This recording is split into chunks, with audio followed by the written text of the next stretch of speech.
I posted something about the Paul Pelosi attack. Somebody broke into Nancy Pelosi's house in San Francisco and went after her husband with a hammer at 2 a.m. in the morning. And there was obviously the MAGA pushback that we all get on TikTok. But I noticed this. They are all in step on what they think actually happened, which was it was a gay tryst gone wrong. But what scared me the most was that they all had the same story. All of this stuff that I don't think has been proven to be true, and yet they were all told the same thing. That's frightening. Yeah, it really is frightening. And I think what's more frightening is before all of the information was even there, we had respected politicians who were making fun and jokes when they used to talk about Hillary Clinton. She said, these people are deplorables, a basket of deplorables. And she walked it back instantly after there was some pushback. But you know what? They were a basket of deplorables. And all they've gotten is worse. Because if we can't say when people's behavior is truly bad behavior, then something's wrong and we've lost our sense of right and wrong. I agree.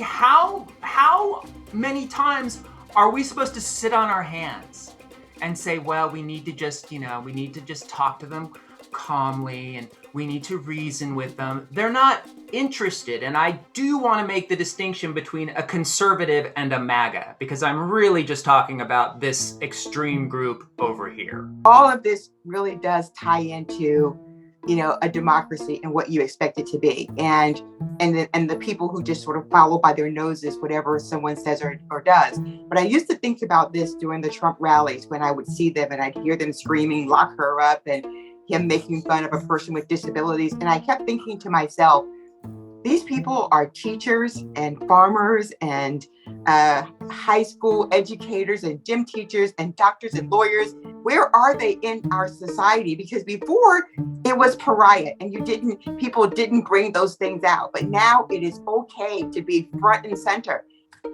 And they represent us too. One of the most disturbing things for me is the fact that Republican representatives didn't say anything about it. They didn't condemn it.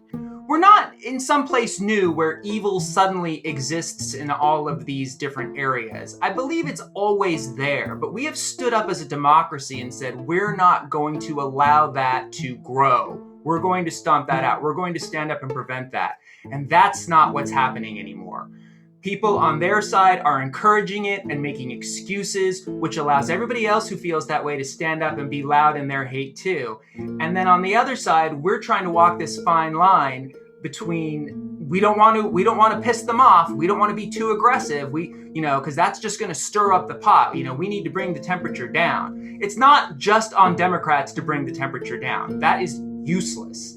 When Joe Biden gets up there and starts talking about extremists on the other side, I'm goddamn proud that he did it because he's right. How about President Obama coming out and talking to folks this last weekend? He brought humor, he brought humanity, and he said exactly that. He said, listen to them, listen to us.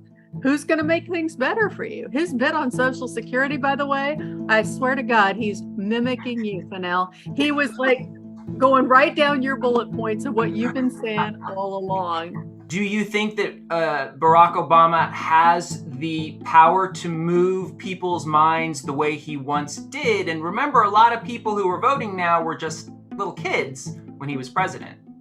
It's a resounding yes, absolutely, 100%. It wouldn't matter if no one had ever heard of him before.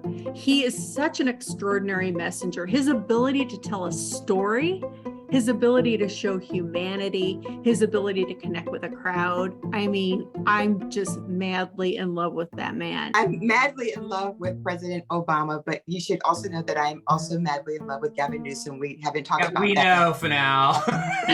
Make that clear. I don't want him to think I'm cheating on him or anything.